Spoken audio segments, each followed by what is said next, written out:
Au sommaire de ce nouveau numéro de Par 78, notre invité, Christopher Baldelli, le président de RTL. On peut être président de la première radio de France et excellent golfeur. On vous fera aussi découvrir le parcours de l'Albatros, celui de la Ryder Cup, comme vous ne l'avez jamais vu grâce aux sublimes photos de Claude Rodriguez. Et puis, gros plan sur la première compétition de TV78 qui avait lieu le vendredi 20 octobre au Golf National. Et enfin, le conseil du pro.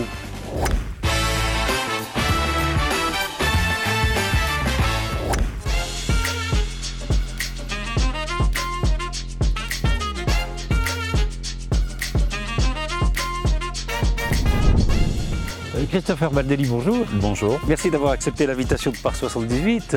Alors, vous êtes le président de RTL, vous êtes aussi golfeur, donc on va parler un peu de radio et un peu de golf. Dans cet ordre-là, radio puis golf. Ah bah oui, parce qu'il y a un lien, vous allez voir. Alors d'abord un mot d'RTL, première radio de France. Il n'y a pas qu'RTL, il y a RTL 2, il y a Fun Radio. Donc absolument, on a des radios pour tous les goûts, tous les âges, tous les types de musique. Alors je disais RTL, première radio de France, on a un paysage audiovisuel, un paysage médiatique qui est en train de se bouleverser, de bouger beaucoup. On a l'impression que la radio est un petit peu préservée de ces bouleversements. Est-ce que c'est votre sentiment ou est-ce que vous pensez que ça bouge ? Non, c'est tout à fait exact. C'est même les chiffres objectifs sont là, c'est-à-dire que le média radio est plutôt plus écouté aujourd'hui qu'il l'était il y a 15 ans. Là où tous les médias classiques, télévision, presse écrite évidemment, ont parfois des difficultés à s'adapter à ce monde numérique, voient leurs audiences, leur usage baisser.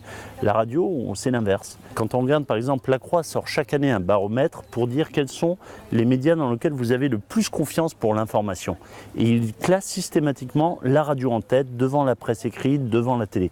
Parce que je crois que la radio, c'est la voix, et que la voix, c'est quelque chose de beaucoup plus direct, plus personnel, et que du coup je pense qu'on a plus confiance en écoutant quelqu'un qu'en le regardant. Si on le regarde, on est déjà dans le monde de l'apparence, on se pose des questions, est-ce qu'il est comme ça, est-ce que c'est une mise en scène ? Quand on entend une voix, je crois qu'on sent très simplement et vite dans une voix la sincérité. Si aujourd'hui, en 2017, ce média va très bien, c'est parce qu'il est très moderne. Il est très moderne parce que déjà c'est un média non exclusif.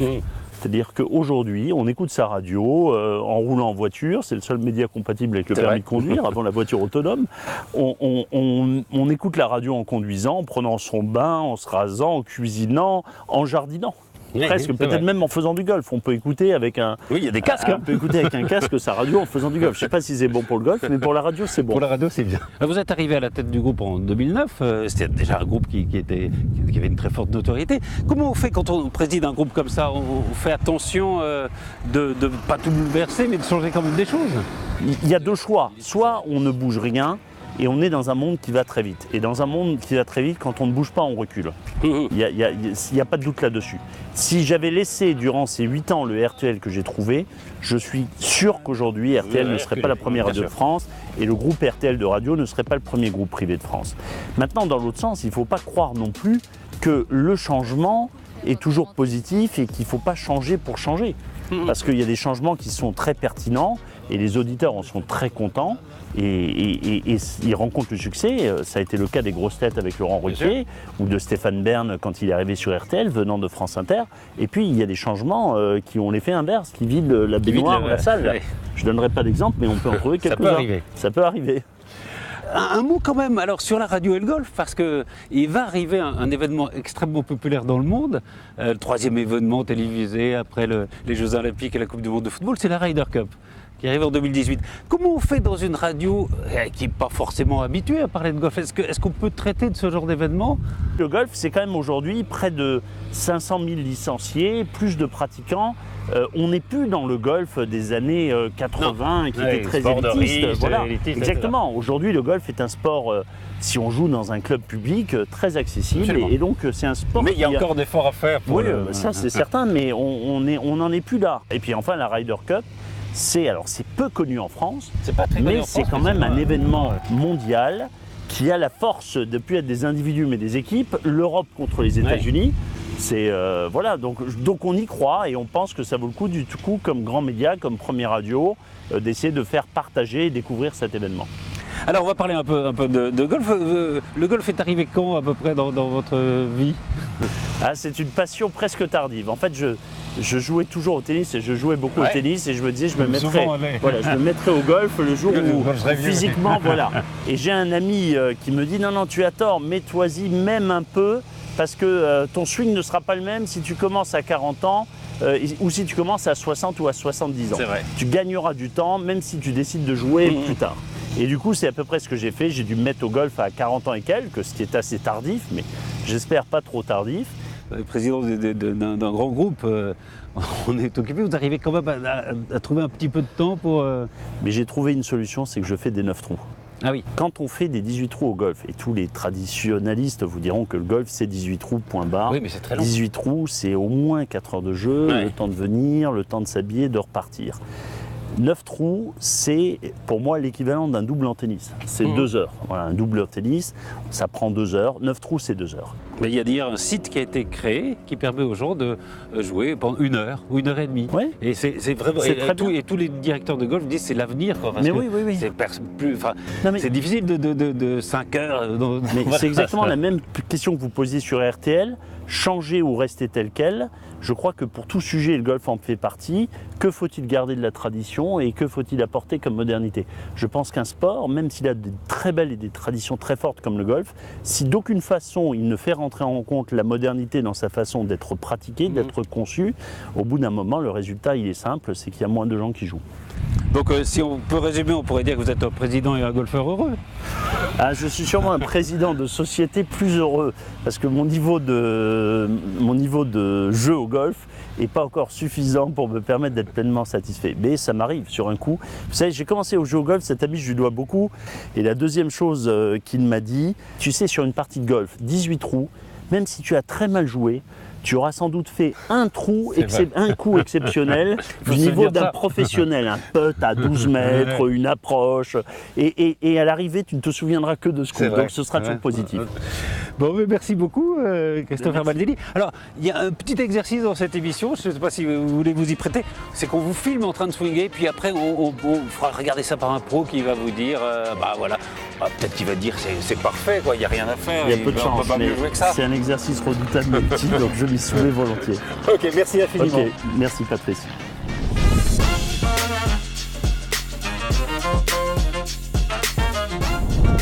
Bonjour à tous, bienvenue au Golf National. On m'a une nouvelle fois confié la tâche d'analyser un swing. Cette fois-ci, c'est celui de monsieur Christopher Baldelli. Et donc, je vais essayer de lui donner quelques petits conseils pour l'aider à progresser.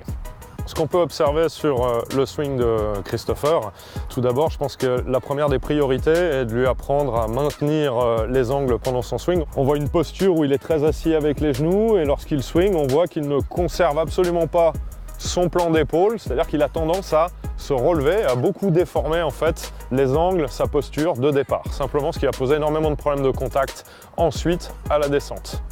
Donc ce que je lui préconise simplement, c'est quand il est en posture déjà d'être un tout petit peu moins avec les genoux vers l'avant, de chercher à redresser un peu plus déjà le bas du corps, chercher un peu plus d'inclinaison simplement avec le haut, avec un bas du corps où il est un tout petit peu moins assis et fléchi avec le poids réparti sur les talons. Ce qui va lui permettre également derrière d'arriver à avoir un bassin qui va rester dans le même plan pendant tout le mouvement et éviter d'avoir un changement d'inclinaison qui risque d'être un petit peu problématique. À la suite de ça, ce qui serait intéressant pour lui est évidemment de comprendre et de le faire travailler sur le fait qu'il doit conserver le plan de ses épaules dans le démarrage du swing. Donc notamment un exercice comme ceci avec un feedback visuel, donc devant un miroir, devant une vitre, de manière à faire beaucoup de mouvements comme ceci où l'objectif est de vérifier que l'inclinaison des épaules reste perpendiculaire à l'axe de la colonne pendant le backswing. Voilà, donc un travail général sur le pivot et puis de lui amener ensuite, une fois qu'il a compris cette dimension, à simplement l'amener à travailler un petit peu sur le fait que le poids va passer sur le côté gauche et que le bassin va prendre de l'avance, puis les épaules, et ensuite les bras et les mains, enfin les bras et le club vont prendre le relais ensuite dans l'impact pour générer de la vitesse et transmettre l'énergie dans le club. Un deuxième petit point important, alors je n'ai malheureusement, j'aimerais bien l'avoir en face de moi pour vérifier, mais on a en tout cas le sentiment, enfin j'ai le sentiment que Sa main gauche est peut-être également un petit peu dans la paume, donc un tout petit peu trop haute à cet endroit-là, vous voyez, le grip ici, ce qui pose souvent un petit problème d'armement et qui provoque souvent ce genre de problème qu'on peut observer sur son swing. Alors là, j'ai pas de certitude, mais c'est une piste à explorer et je pense qu'il devrait vérifier avec son pro, en tout cas. Déjà que le club soit bien placé, un tout petit peu plus dans les doigts, c'est-à-dire sur la phalange du milieu de l'index et la base du petit doigt, avant de venir refermer la main dessus. Voilà, le sentiment, alors, on a l'impression qu'il n'est pas capable de réaliser ou de faire circuler le club dans ce plan-là, ce qui est souvent le cas quand le grip est placé un peu trop dans la paume de la main. Voilà, qu'il pose quelques petits problèmes pour générer de la vitesse et surtout ramener sa face de club un peu plus square, en tout cas au moment de l'impact.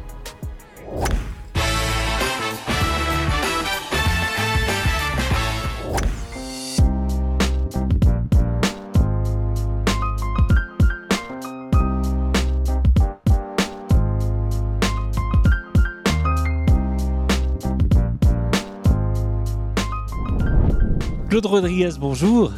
Alors, vous publiez Parcours de lumière, Fairways of Light, comme on dit en anglais. C'est un livre sur le golf national aux éditions S Echo.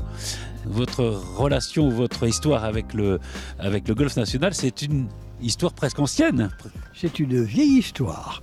Je venais de rentrer du Québec, où j'ai commencé les photos de golf, et j'ai un ami qui m'a présenté Hubert Chénaud, qui était l'architecte de ce golf, du golf national, et qui m'a fait visiter le golf.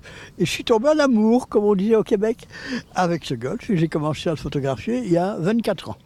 24 ans, et on a d'ailleurs dans ce livre la première photo du golf qui date de 24 ans. C'est la première photo que j'ai faite. Pratiquement tous les ans, je suis venu faire un tour, 2 tours, 3 tours. Et je n'ai pas lâché le golf national bien avant qu'il s'agissait d'un Ryder Cup. Alors, vous avez d'abord photographié parfois très tôt le matin, parfois à la tombée de la nuit, parfois sous la neige. Et donc, ça donne des photos absolument exceptionnelles et extraordinaires. Est-ce que c'était votre but comme ça, de faire un peu redécouvrir ce parcours à ceux qui le connaissaient ? Je m'emploie à faire découvrir les parcours de golf d'une façon différente que les golfeurs le connaissent. Parce que les golfeurs le connaissent sur un angle sportif.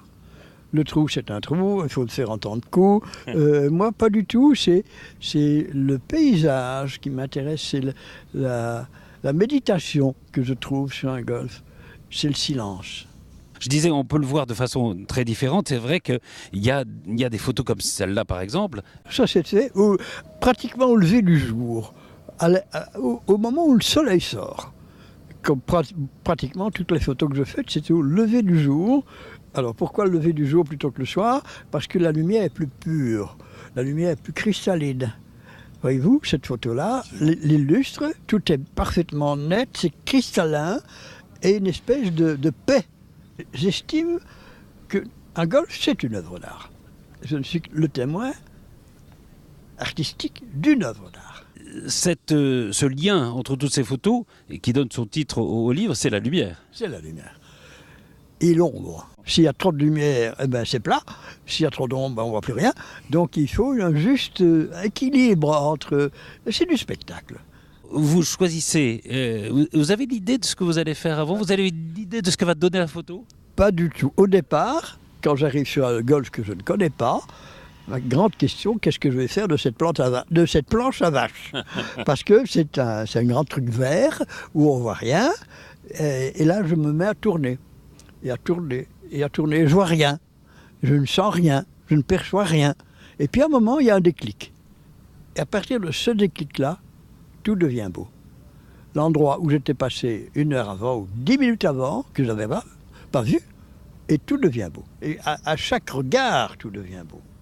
Est-ce que vous êtes surpris parfois parce que vous découvrez vous-même en développant les photos ? Au développement, j'ai chaque fois beaucoup d'angoisse. Qu'est-ce que j'ai là-dessus ? Mais je ne suis pas surpris. Je sais ce que j'ai, je sais ce que j'ai vu. Parce qu'il faut une parenthèse, on voit comme on veut. L'important, c'est de vouloir voir. Et à partir du moment où on voit, tout devient merveilleux.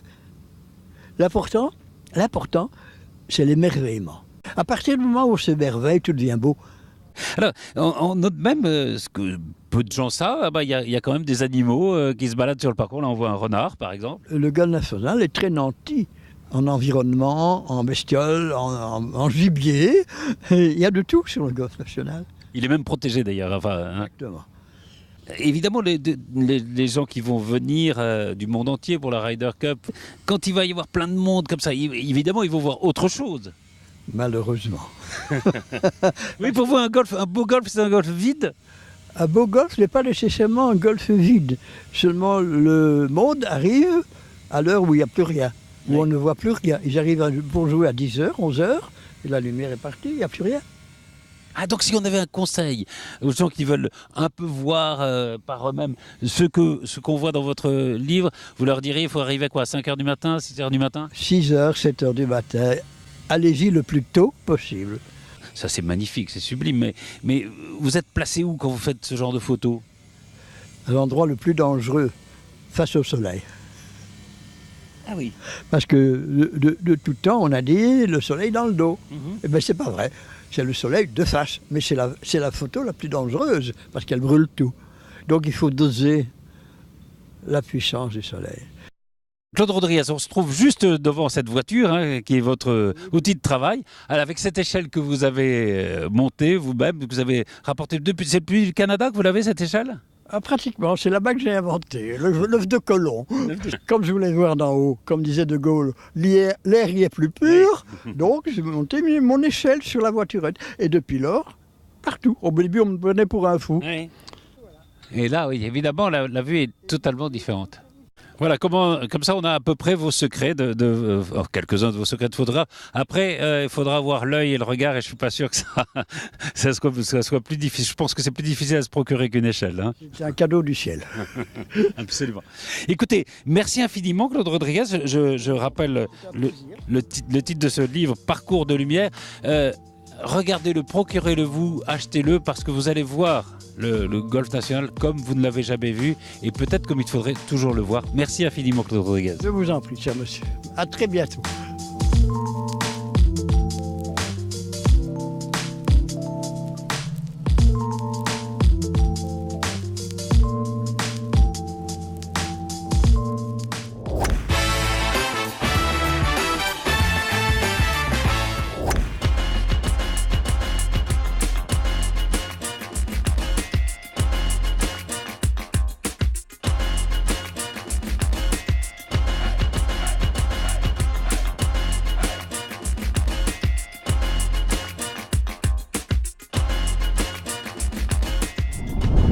Je suis avec Laurent Mazori, président de TV78. C'est à vous qu'on doit la compétition qui vient de se dérouler de TV78. Alors, on va tirer un petit bilan, plutôt opération réussie, non? Opération tout à fait réussie. D'abord avec une météorologie qui est absolument favorable et extraordinaire pour jouer au golf. Des participants, je crois, heureux. Un parcours qui a été préparé aux petits oignons par le Golf National. Des compétiteurs qui se sont montrés à la hauteur de ce parcours, qui ont pris, je crois, beaucoup de plaisir. Et qui pas facile le parcours. Ah non, un parcours qui avait été préparé aux petits oignons, comme l'on dit, pour être compliqué, difficile, et que tout le monde puisse s'amuser, aussi bien les golfeurs, on va dire, un peu moins aguerris, que les plus aguerris de ceux qui ont le plaisir de pratiquer ce beau sport. Alors, il n'y a pas de pluie, mais il y avait un peu de vent. Beaucoup de vent. Ça fait partie du jeu. Donc, qui plus est, au Golf National, le Golf National sans vent n'est pas le Golf National. On a l'impression d'être au bord de la mer sans la mer ici. Voilà, il y avait beaucoup de participants et tous les gens étaient très contents de jouer au golf. Et puis, il y a des lots aussi fantastiques parce qu'il y a des très bons sponsors qui se sont mêlés à cette compétition. Absolument. Pour le premier Open, on a effectivement un grand nombre de sponsors. On va avoir des séjours au Maroc qui vont pouvoir être offerts. On a des massages sportifs qui vont être offerts. C'est plutôt sympathique, surtout quand on est, comme nous, fatigué et rompu. On a un ensemble de produits de qualité avec l'ambassadeur d'essence qui participe. On a Igul qui va offrir Igul. Vous aviez fait vous-même la présentation dans une de nos émissions par 78 qui permet de jouer au golf par si on a une heure et demie, voilà, on peut aller jouer au golf. Donc là, un certain nombre de trous vont être offerts. 9 trous seront offerts. On a bien entendu des balles, des polo. Enfin, on a des lots Ryder Cup offerts par TV78 et 50 ans en Yvelines. Bref, absolument tout ce qu'il faut pour à la fois jouer au golf et se reposer après le golf. Donc, alors si je peux conclure comme ça, il y aura sans doute une autre compétition TV78. Enfin, c'est la première d'une longue série, quoi. Absolument. En tout cas, la date est quasiment arrêtée aujourd'hui. Elle aura lieu en mars 2018, probablement le week-end du 23-24 mars 2018. Cette fois-ci sur le parcours de l'Albatros, sur 2 jours, puisqu'avec Saint-Quentin, nous avons prévu une journée réservée aux entreprises, puisque vous savez, Patrice, que c'est le lieu des entreprises. Voilà, c'est important pour l'emploi, c'est important pour la richesse de ce territoire. Et puis le lendemain, la même formule en open, ouvert à tous, pour pouvoir pratiquer ce golf que nous aimons tant. Bravo, parce que c'est votre initiative et c'est un succès. Eh bien, c'était un grand plaisir. Et merci aussi au Golf National qui nous a accueillis dans des conditions exceptionnelles. Merci beaucoup, Laurent Mazoy. Merci, Patrice.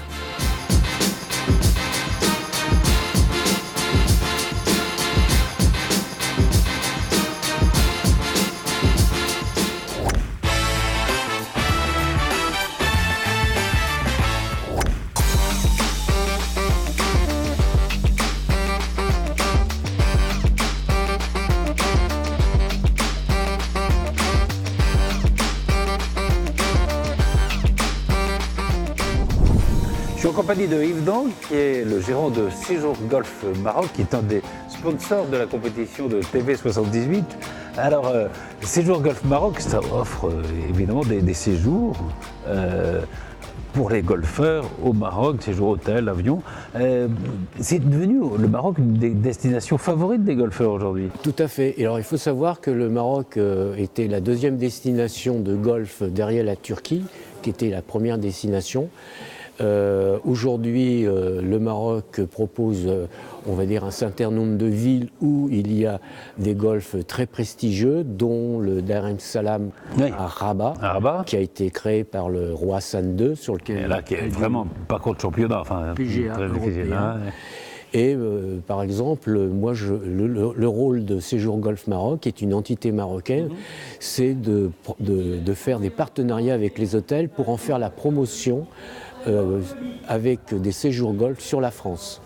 Ah d'accord. Et pourquoi sur la France? Parce que ça fait, j'ai un lien direct avec les hôtels et nous travaillons en distribution avec 2 agences de voyage qui s'appellent Selectour à Camp de Voyage, une à Paris et une sur Elancourt.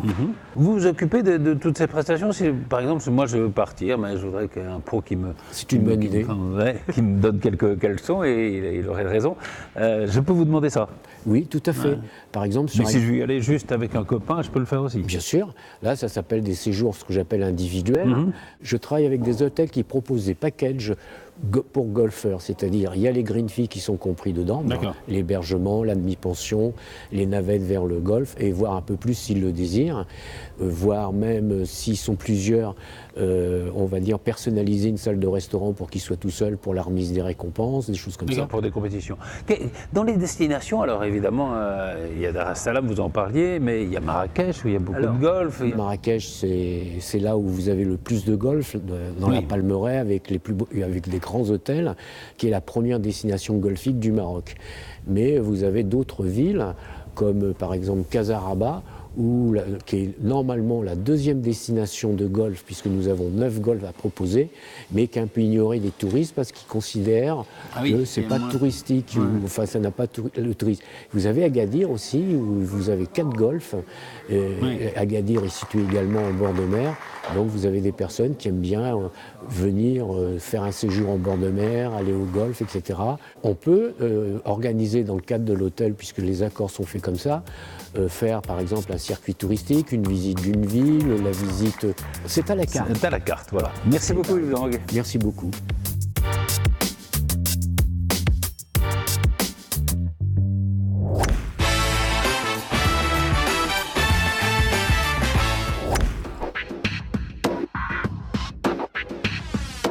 Olivier, je crois que tu as choisi de démarrer par le putting.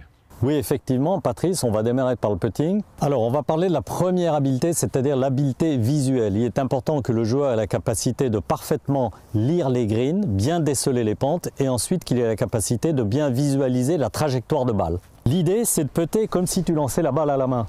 C'est-à-dire, en regardant le trou, imagine que tu es la balle à la main, tu regardes le trou, tu imagines la pente, tu sens l'amplitude du balancier, tu sens la vitesse, et tu peux même t'entraîner à la main à lancer la balle dans la direction pour qu'elle aille vers le trou. Ça, c'est le premier exercice. Ça a l'air facile. Le deuxième exercice, cette fois-ci, c'est le club à la main, mais on procède de la même façon. J'imagine la trajectoire de balle, j'imagine la pente, le break, je place le club derrière la balle, je l'oriente correctement, et tout en regardant la trajectoire que je visualise, je putt d'une seule main, comme si je lançais la balle à la main. Troisième exercice, même procédure, mais cette fois-ci avec les deux mains, donc normalement, mais tout en continuant à regarder la pente et à putter en même temps. Donc les yeux à la cible et pas sur la balle. Absolument, Patrice, les yeux à la cible pour voir, sentir et faire en même temps.